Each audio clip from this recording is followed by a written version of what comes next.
करो। तो सब लोग जो लोग आज आए हैं इतनी भारी तादाद में, आज आप लोगों ने जो प्यार और जो स्नेह दिया है गांव में, हम आप लोगों की भावनाएं भी समझ सकते हैं। आप लोग आज बहुत उत्साहित हैं, सभी लोगों का बहुत बहुत धन्यवाद। और आप लोग एक बहुत बड़ी जिम्मेदारी के लिए तैयार कर रहे हैं और मैं भगवान से हमेशा प्रार्थना करता हूं कि जब भी सुबह निकलता हूं तो एक ही चीज़ सोच के निकलता हूं हमेशा कि जो लोगों की आशाएं हैं वो इतनी शक्ति देना कि उनको पूरा कर सकें। बीच में आपको भैया जी हम टोकेंगे। हम लोगों का एक संकल्प है कि पहले आपको विधायक बनाएं, उसके बाद अपनी समस्याएं रखेंगे।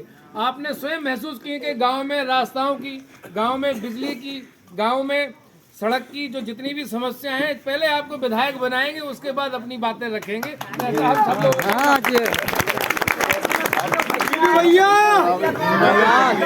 शुरू हो चुकी है। आप सब लोग सब नेता आ रहे हैं, हम लोग भी आपके पास आए हैं। इस समय पूरे प्रदेश में दो ही पार्टियां चुनाव लड़ रही हैं।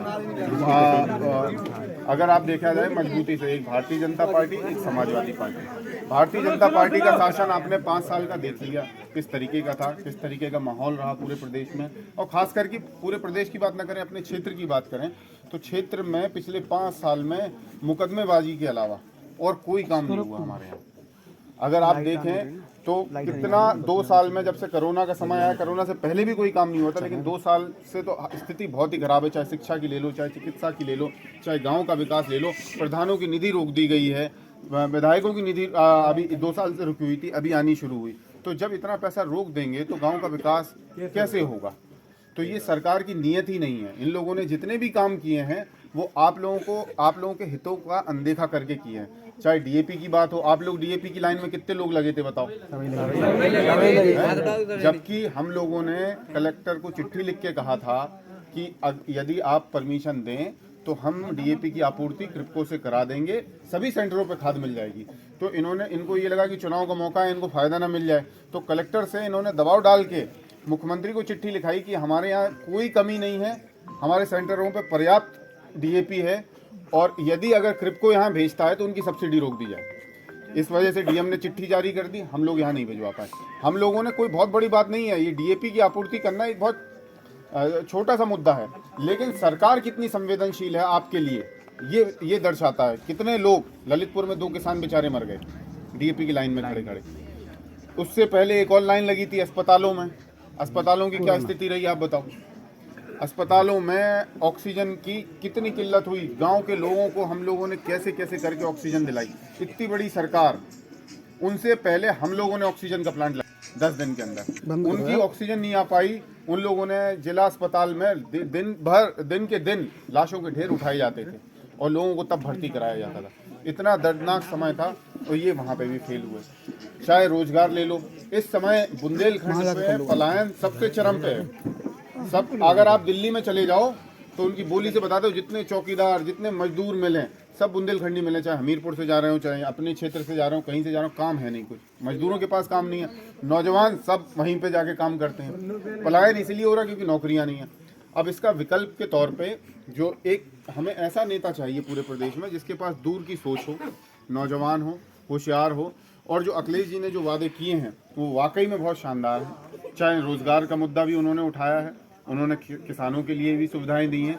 एक एक करके अगर हम बताएंगे तो बहुत समय लगेगा, लेकिन हर व्यक्ति, हर वर्ग के पास कुछ ना कुछ जाएगा। और सबसे बड़ी बात यह है कि समाजवादी पार्टी सरकार में प्रत्येक व्यक्ति को, प्रत्येक घर में कम से कम 6,000 रुपये की तो बचत होगी, क्योंकि आपको 300 यूनिट बिजली फ्री मिल रही है।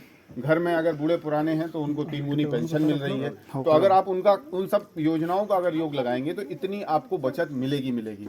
तो ऐसे लोगों को चुनिए जो आपके बारे में सोचते हो, जो आपकी दिक्कतों को समझते हो, और आने वाले समय में प्रदेश में एक सकारात्मक माहौल बनेगा। जो आज एक नकारात्मक माहौल है हर चीज़ में, चाहे सरकारी आदमी हो, भाई तनख्वाही नहीं मिल रही, आंगनवाड़ी हैं तो बेचारी फ्री में काम कर रही, काऊ को तनख्वाही नहीं मिल रहा, रोजगार सेवक तो परेशान, प्रधान तो परेशान, सब परेशान है।